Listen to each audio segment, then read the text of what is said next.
어느 분이 그러더라고요. 목사님, 김현자 씨도 옵니까? 물어보더라고요. 여러분, 아모레 파트 하면은 떠오르는 이제 요새 한참 잘 떠오르고 잘 나가는 그 가수 김연자 씨가 아마 여러분 생각날 겁니다. 저는 이 노래를 한두 번 정도 들어봤는데 잘 가사가 어떤 내용인지를 잘 몰라요. 그래서 한번 찾아봤어요. 가사가 이런 내용이 있더라고요. 산다는 게 다 그런 거지. 누구나 빈손으로 와 소설 같은 한 편의 애기들을 세상에 뿌리며 살지. 자신에게 실망하지 마. 모든 걸 잘할 순 없어. 오늘보다 더 나은 내일이 돼. 인생은 지금이야. 아모르 파티 이렇게 하더라고요. 여러분, 이 아모르 파티는 그 대중가요의 노랫말 같이 이게 네 인생이야. 그러니 받아들이고 그냥 즐겁게 살아. 이런 의미가 아니거든요. 사실은 아모르 파티라는 이 단어 자체가. 이 아모르 파티는 우리가 말하는 어떤 파티하니까 무슨 잔치를 생각하는데 잔치가 아닙니다. 아모르 파티는 라틴어입니다. 아모르는 사랑이라는 뜻입니다. 파티는 운명이라는 뜻을 갖고 있습니다. 그래서 아모르 파티는 운명을 사랑하라 이런 뜻이에요. 자신에게 주어진 운명을 사랑하라. 이런 라틴어 말을 우리나라로 번역하면 이렇게 운명을 사랑하라 이런 뜻입니다. 이 아모르 파티라고 하는 이 단어를 세상에 처음 내어놓은 사람이 누구냐면은 독일의 철학자 프리드리히 니체입니다. 철학자 니체가 이 세상에 아모르 파티라고 하는 단어를 내어놓았습니다. 그러니까 이 니체는 인간이 가져야 될 삶의 태도를 설명하기 위한 목적으로 그 아모르 파티라고 이야기를 한 것입니다. 그럼 그가 말하는 이 아모르 파티는 뭐냐면 자신의 삶이나 상황이 내가 지금 처해 있는 삶이나 상황이 만족스럽지 않고 힘들더라도 그것을 자신의 운명으로 받아들여야 된다.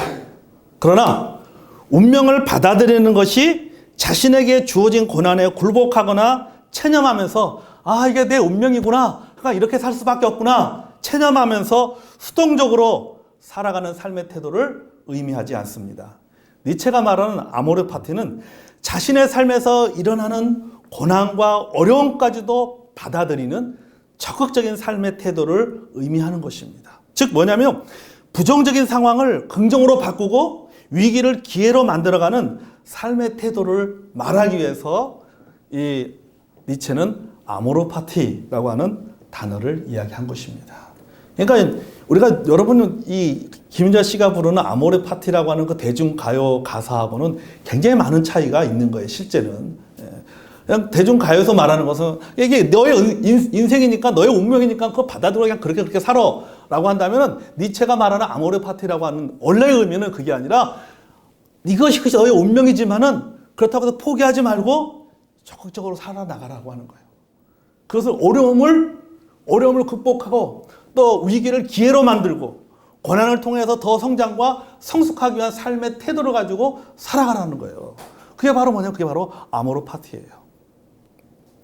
오늘 본문의 아모르 파티는 세상 사람들이 대중가요를 부르면서 외치는 아모르 파티가 아닙니다. 오늘 본문은 바로 그리스도인의 아모르 파티를 말하고 있는 것입니다. 본문 22절에 보면 내 짐을 여호와께 맡기라 이렇게 말씀하고 있습니다. 우리 너무나도 많이 들었던 문장이죠. 내 짐을 여호와께 맡겨버리라. 히브리 원어 성경에 보면요, 이 내 짐이라고 하는 이 단어를 히브리어 단어에 보면요, 예하브라고 하는 단어를 씁니다. 이 예하브를 우리말로 번역하면 좁게는 운명이라는 뜻입니다. 넓게는 짐이라는 뜻이에요. 근데 우리말 성경이 이것을 운명이라고 번역하지 않고 짐이라고 번역한 것이죠. 그러니까 원어적인 의미를 그대로 말하면 너의 운명을 하나님께 맡겨라 이런 뜻이죠. 너의 운명을 하나님께 맡겨라 이런 거죠.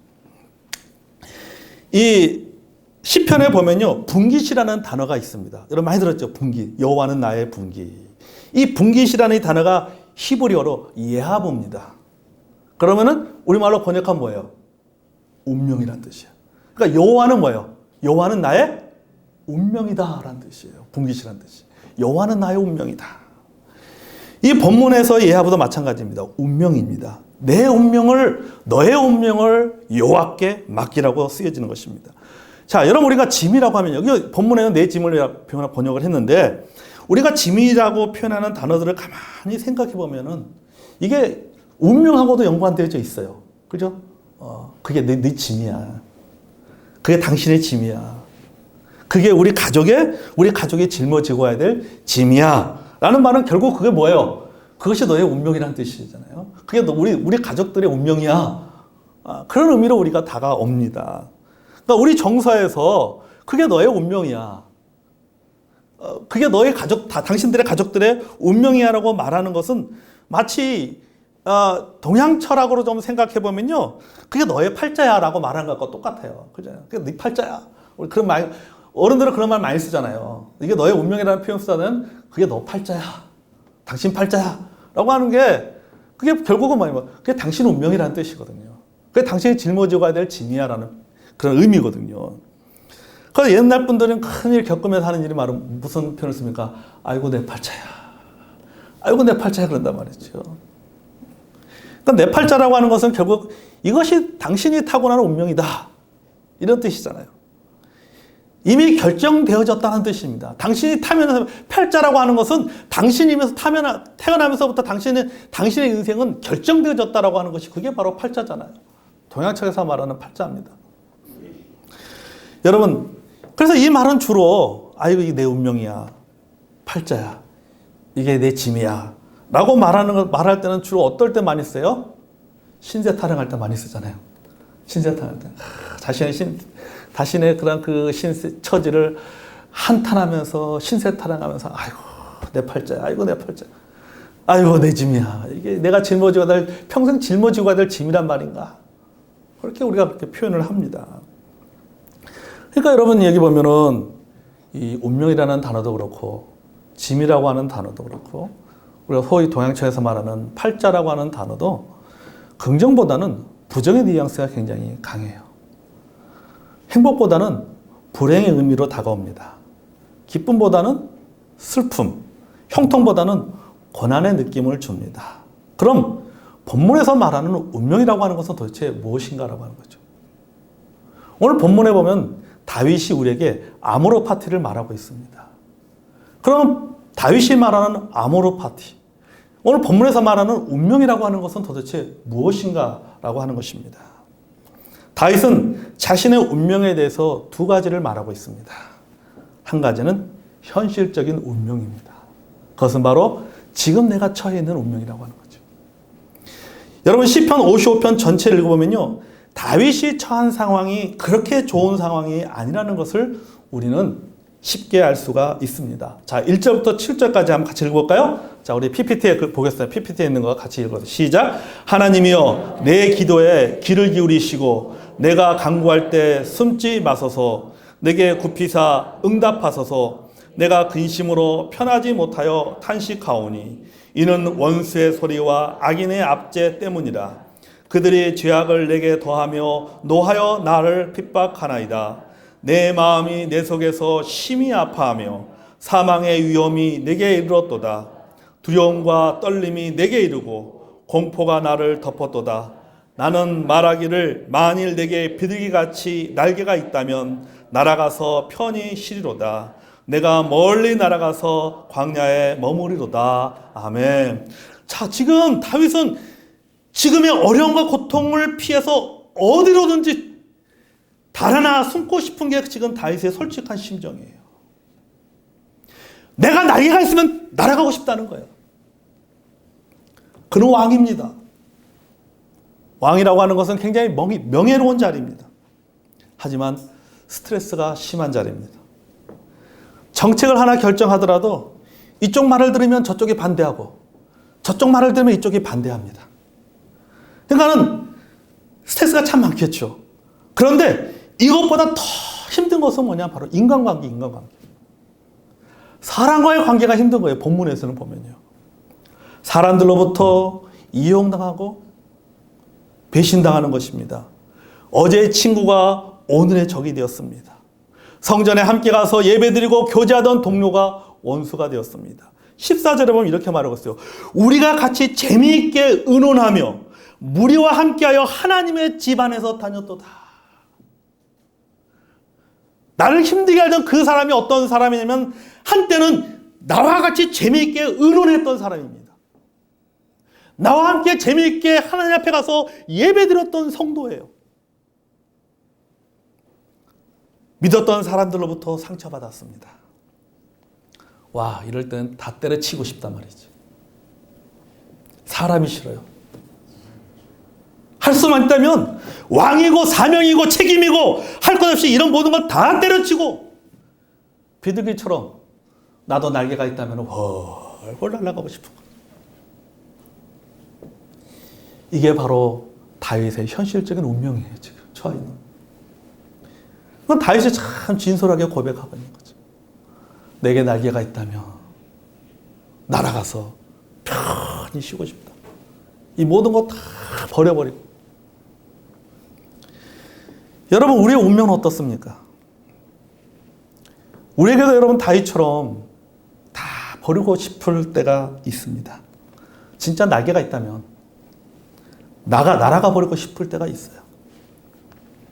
지금 하고 있는 일들, 사람들과의 관계, 재정적인 어려움, 쌓여만 가는 스트레스, 더 나아질 것 같지 않은 내 미래, 심지어는 가족들을 보면서도 벗어나고 싶을 때가 있습니다.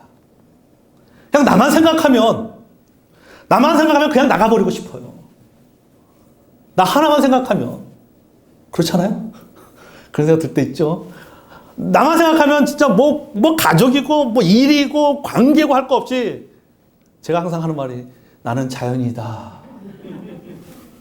그래서 속편하게 다른 사람들과 안 부딪히고 나 혼자 그냥 알아서 먹고 자고 싶을 때까지 자고 먹고 싶을 때 먹고 일하고 싶을 때 일하고 놀고 싶으면 놀고 그냥 그렇게 속편하게 이렇게 혼자 그렇게 막 살고 싶은 그런 마음이 들 때가 있습니다. 나도 힘들지만 내 주변 사람들이 죄다 힘들어 보여요. 친구도, 식구들도, 심지어는 신앙생활하는 것조차도 죄다 힘들게만 보일 때가 있어요. 그런 걸 느낄 때가 있는 거죠. 할 수 있다면 그래서 다시 선택하고 싶습니다. 다른 길을 가고 싶습니다. 이게 내 운명이라고 하면은 바꾸고 싶습니다. 그냥 평생 내가 이렇게 살아야만 된다면 다 포기하고 싶은 거죠. 야, 내가 이 평생 이렇게 살아야 되는가? 4절, 5절을 보면 다윗이 이렇게 고백합니다. 메시지 성경인데요. 같이 한번 읽어보겠습니다. 시작. 뱃속이 온통 뒤틀리고 죽음의 망령이 나를 짓누릅니다. 두려워 덜덜 떠며 머리부터 발끝까지 진저리를 칩니다. 메시지 성경이 이 본문을 이렇게 번역했어요. 그냥 두려워 덜덜 떨면서 머리부터 발끝까지 진저리 친다는 거죠. 지금의 내가 살고 있는 삶이 진저리 쳐지는 거예요. 진저리 치는 거예요. 온몸이 벌벌 떨리고 죽고 싶고 사는 것이 진저리 치는 거죠. 여러분, 이게 다윗의 운명이고 다윗의 고백이에요. 지금 우리에게도 이런 일들이 또 이런 감정에 우리도 얼마든지 빠질 수 있습니다. 그것이 비록 그냥 잠시 어떤 스쳐 지나가는 생각이라 할지라도 힘들면 힘들수록 이런 마음이 더 많이 듭니다. 더 자주 듭니다. 더 오래 갑니다. 성도 여러분, 그렇다고 해서 내가 이런 생각이 비록 스쳐 지나가는 생각이라 할지라도 이런 생각이 더 자주 들고 옛날보다 더 많이 들고 더 오래 든다고 그렇다고 내가 다른 길을 선택하고 다른 인생을 선택한다고 달라질 수 있을까? 다른 대안이 있느냐라고 하는 것이죠. 내가 현실적으로 처한 내 이 운명을, 지금의 내 이 상황을 내가 반전하기 위해서 바꾸기 위해서 내가 다른 길을 선택하고 뭔가 다른 걸 선택하면은 그러면은 달라진다라고 하는 그런 보장이 있는가? 그런 확신이 있는가?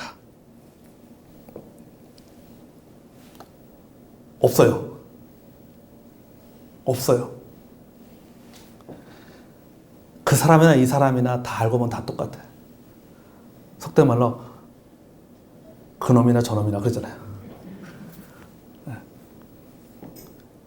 그 집이나 이 집이나 살다 보면은 다 똑같습니다. 그러니까 사람이 살아가는 것은 다 비슷합니다.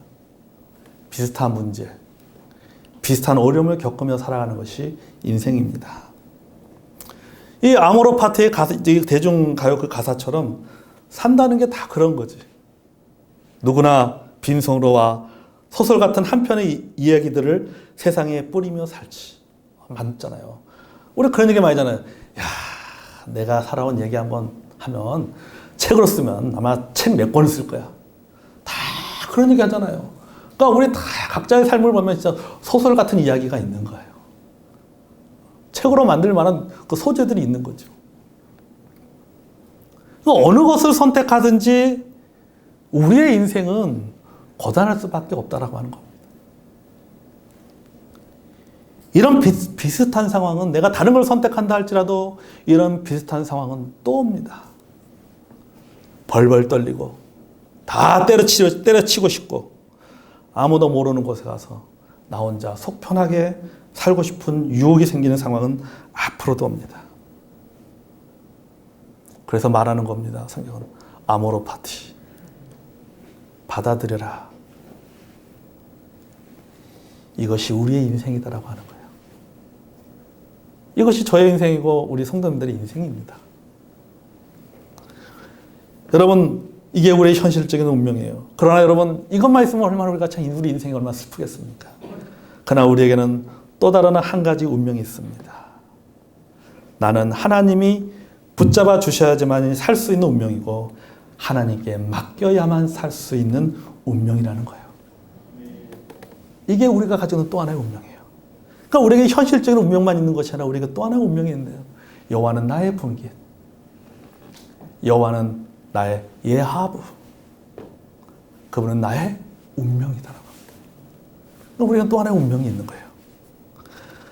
우리가 아까 우리 찬송했는데요. 우리 찬송가 한번 다시 한번 불러볼까요? 우리 130번. 제가 이 말씀을 준비하면서 이 찬송이 생각했는데, 우리 1절만 한번 찬송해볼까요? 어저께나 오늘이나 우리 같이 한번 찬송.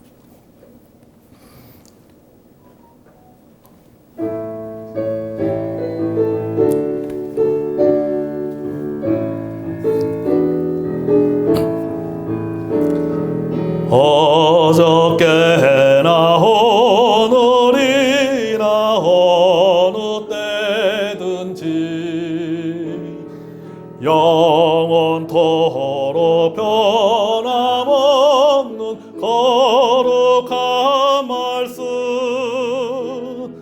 믿고 순종하는 이의 생명 되시며 한량 없이 아름답고 기쁜 말일세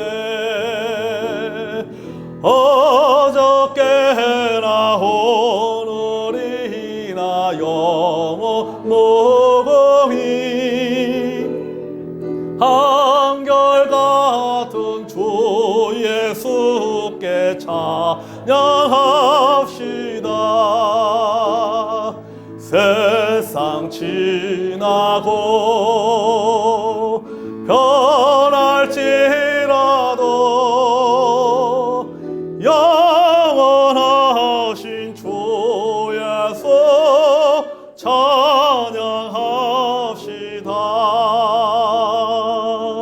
아멘. 여러분, 우리의 현실적인 운명은요, 이게 자꾸 바뀌어요. 자꾸 바뀝니다. 그런데 영원하신 주 예수, 세상 지나고 변할지라도 영원하신 주 예수, 나의 영원한 운명이 되시는 하나님은 바뀌지 않습니다. 아멘. 여러분, 우리가 다른 것을 선택한다고, 다른 길을 간다고, 또 비둘기처럼 훨훨 날아가 다른 곳으로 간다고 달라지는 것은 없습니다. 사람 사는 곳은 다 똑같습니다. 어디를 가든, 누구를 만나든, 무슨 일을 하든 다윗이 겪었던 경험을 하게 되는 거예요. 이게 우리 운명이에요. 하지만 이런 현실적인 운명만 있는 것은 아닙니다. 이런 현실적인 운명, 고통과 괴로움, 모든 것을 다 버리고 싶은 상황에서도 포기하지 않고 꿋꿋하게 버티고 견디며 살 수 있는 운명을 가지고 있어요. 그 운명은 하나님이 붙잡아 주셔야지만 살 수 있는 운명입니다. 아멘. 내가 하나님께 맡겨야만 살 수 있는 운명이에요. 그게 그리스도인의 운명이에요. 그게 우리의 운명이에요. 우리는 이런 운명 속에서 살아갑니다. 여기 22절에 보면요. 22절 다시 한번 읽을까요? 22절. 여기 한번 읽어요. 시작. 내 운명을 여호와께 맡기라. 그가 나를 붙드시고 나의 요동함을 영원히 허락지 아니하시로다. 아멘. 제가 짐을 운명이라고 바꿔 읽었어요. 그렇죠? 자, 여러분 또 메시지 성경은 이렇게 번역을 합니다. 22절. 내 근심을 하나님의 어깨 위에 올려놓으라. 이렇게 말하고 있어요. 하나님의 어깨 위에 올려놓으라. 그분께서 내 짐을 지고 너를 도우시리라. 이 말은 뭡니까? 너의 운명을 하나님의 어깨 위에 올려놓으라. 너의 지금 현실적인 그 운명을 네가 지금 겪고 있는 운명이라고 생각하는, 이것이 나의 운명이라고 생각하는, 이것이 나의 짐이라고 생각하는 것, 이것이 내 팔자라고 생각하는 이것을 하나님의 어깨에 올려놓으라는 거예요.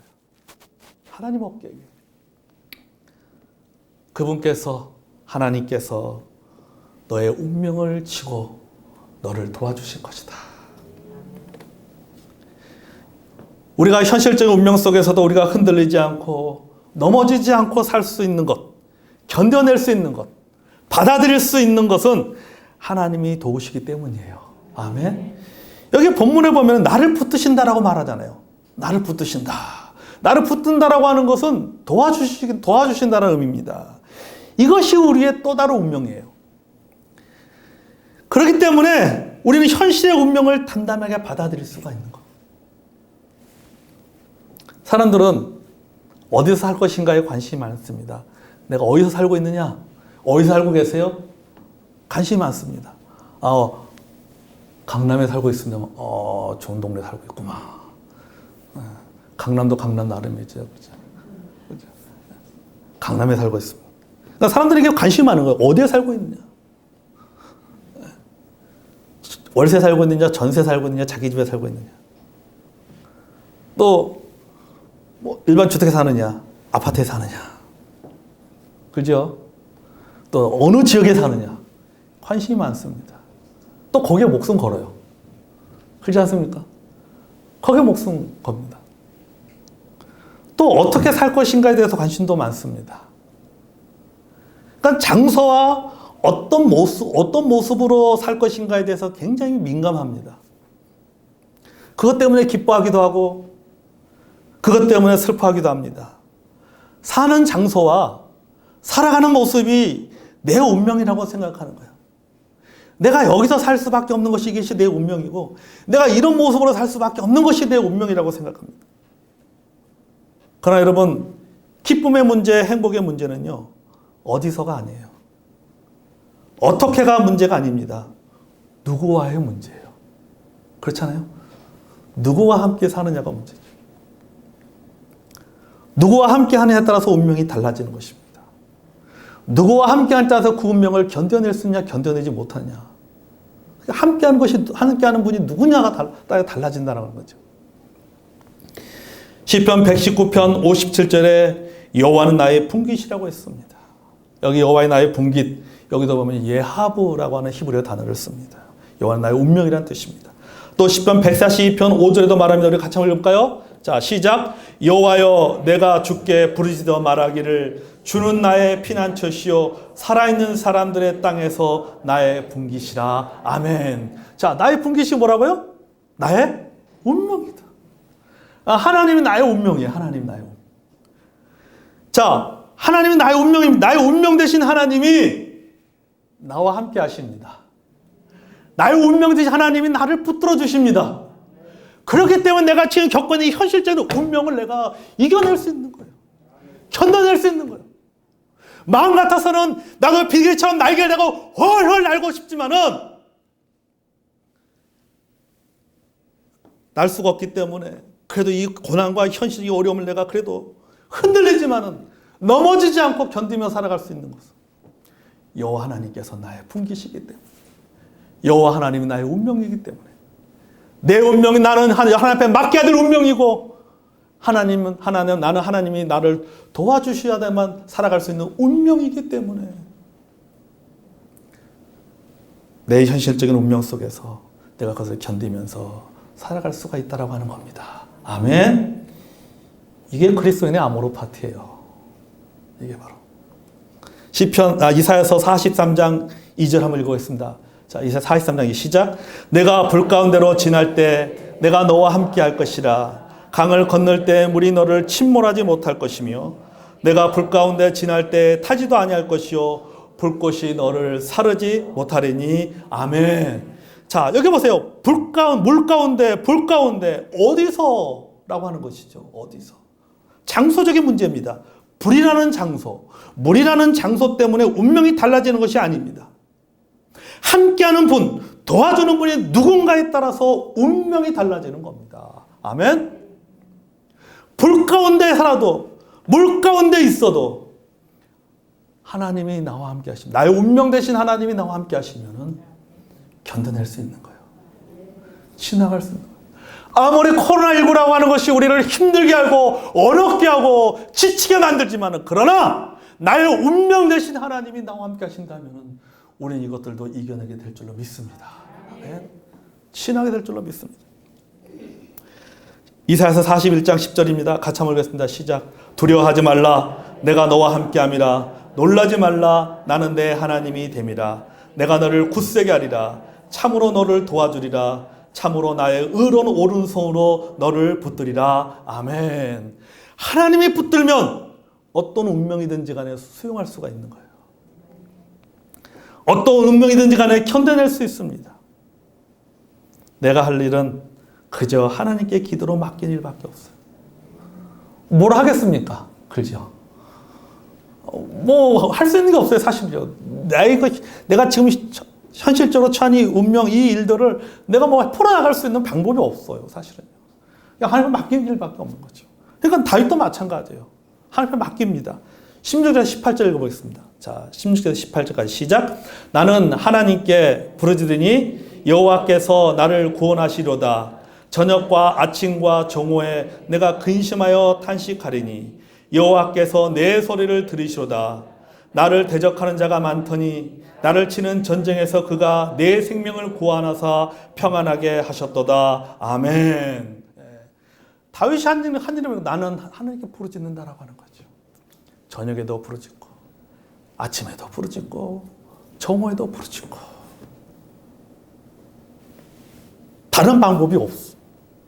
할 수 있는 거 다른 방법이 없어. 지금 여러분이 운명이라고 여기는 것이 무엇입니까? 그것이 무엇이든지 간에 하나님 앞에 맡겨야 됩니다. 아멘. 자신이 운명이라고 생각하는 것을 하나님 앞에 맡기지 못하기 때문에 힘이 드는 거예요. 맡기지 못하기 때문에 내게 이런 운명을 안겨다 준 사람에 대한 원망이 생기는 거죠. 나를 이런 현실적인 상황에 처하게 만들어서 진짜 날개가 비둘기처럼 나도 날개가 있다면 헐헐 날아버리고 싶을 정도로 이런 마음을 들게 하고 이런 감정을 들게 한 상황과 이 사회적인 구조와 내 주변의 환경과 사람들에 대해서 원망을 하고 있는 것입니다. 흔히 우리는 사람의 운명은 알 수 없다라는 말을 많이 씁니다. 사람의 운명은 알 수 없어. 어떻게 될지. 맞습니다. 나는 내 운명을 알 수가 없습니다. 알 수 없기 때문에 하나님께 맡겨야 되는 거예요. 알 수 없기 때문에 맡겨야 돼요. 내게 주어진 운명을 바꿀 수 없기 때문에 하나님께 맡기고 하나님의 도움을 구해야 됩니다. 아멘. 말씀을 정리합니다. 여러분, 우리에게는 두 가지 운명이 있습니다. 한 가지는 현실적인 운명입니다. 현실적인 운명은 지금 우리가 살아가고 있는 모습입니다. 지금 우리가 안고 있는 문제입니다. 지금 우리가 겪고 있는 어려움입니다. 그러나 우리에게는 또 다른 운명이 있습니다. 하나님께 맡기고 하나님께 도움을 받는 운명입니다. 이것 때문에 흔들리지 않고 이것 때문에 넘어지지 않고 이것 때문에 견뎌낼 수가 있습니다. 아멘. 우리에게 아모르 파티는 내게 주어진 운명을 하나님과 함께 살아가는 겁니다. 그게 바로 우리 그리스도인의 아모르 파티입니다. 기도하겠습니다.